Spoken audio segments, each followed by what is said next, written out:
നമസ്കാരം, പ്രവാസി മലയാളിയിലേക്ക് ഏവർക്കും സ്വാഗതം. സ്വർണ്ണക്കടത്ത് കേസിലെ മൂന്നാം പ്രതി ഫൈസൽ ഫരീദിന്റെ പാസ്പോർട്ട് റദ്ദാക്കിയിരിക്കുകയാണ് കേന്ദ്രം. കസ്റ്റംസിന്റെ ആവശ്യപ്രകാരം കേന്ദ്ര വിദേശകാര്യ മന്ത്രാലയമാണ് പാസ്പോർട്ട് റദ്ദാക്കിയത്. നിലവിൽ UAE-യിലുള്ള ഫൈസൽ ഇവിടെ നിന്ന് മറ്റ് രാജ്യങ്ങളിലേക്ക് കടക്കാതിരിക്കാനാണ് നടപടി രേഖപ്പെടുത്തിയത്. കൊടുങ്ങല്ലൂർ 3 പിടിക സ്വദേശിയായ ഫൈസൽ ഫരീദാണ് നയതന്ത്ര ബാഗേജ് എന്ന പേരിൽ UAE-യിൽ നിന്ന് സ്വർണം അയച്ചതെന്ന് ഇതിനോടകം തന്നെ കണ്ടെത്തിയിരുന്നു. പാസ്പോർട്ട് റദ്ദാക്കിയ വിവരം കേന്ദ്ര ആഭ്യന്തര മന്ത്രാലയത്തെയും ബ്യൂറോ ഓഫ് ഇമിഗ്രേഷനെയും അറിയിച്ചു കഴിഞ്ഞു.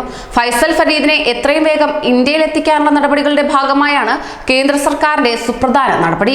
ഉടൻ തന്നെ ഫൈസലിനെ പിടികൂടി ഇന്ത്യക്ക് കൈമാറാനുള്ള നീക്കങ്ങൾ വേഗത്തിലാകുമെന്നാണ് പ്രതീക്ഷ കൽപ്പിക്കുന്നത്. നയതന്ത്ര തലത്തിൽ ഇതിനു വേണ്ടിയുള്ള നീക്കങ്ങൾ തുടർന്നു വരികയാണ്. അതോടൊപ്പം തന്നെ സ്വർണ്ണക്കടത്തുമായി ബന്ധപ്പെട്ട് പേരുയർന്നു വന്നപ്പോൾ ആരോപണം നിഷേധിച്ച് ഫൈസൽ രംഗത്തെത്തുകയും ചെയ്തിരുന്നു. എന്നാൽ മണിക്കൂറുകൾക്കകം ദുബായിലെ താമസ സ്ഥലത്ത് നിന്ന് അപ്രത്യക്ഷമായി. ഫൈസൽ ഫരീദിനെതിരെ NIA കോടതി ജാമ്യമില്ലാ വാറന്റ് പുറപ്പെടുവിച്ചിരിക്കുകയാണ്. ഇതിനിടെ ഇന്റർപോൾ വഴി ബ്ലൂ കോർണർ നോട്ടീസ് പുറപ്പെടുവിക്കാനുള്ള നീക്കങ്ങളും വ്യാപകമായി നടന്നു വരികയാണ്. കൂടുതൽ പ്രവാസി വാർത്തകൾക്കായി ഈ ചാനൽ സബ്സ്ക്രൈബ് ചെയ്യൂ.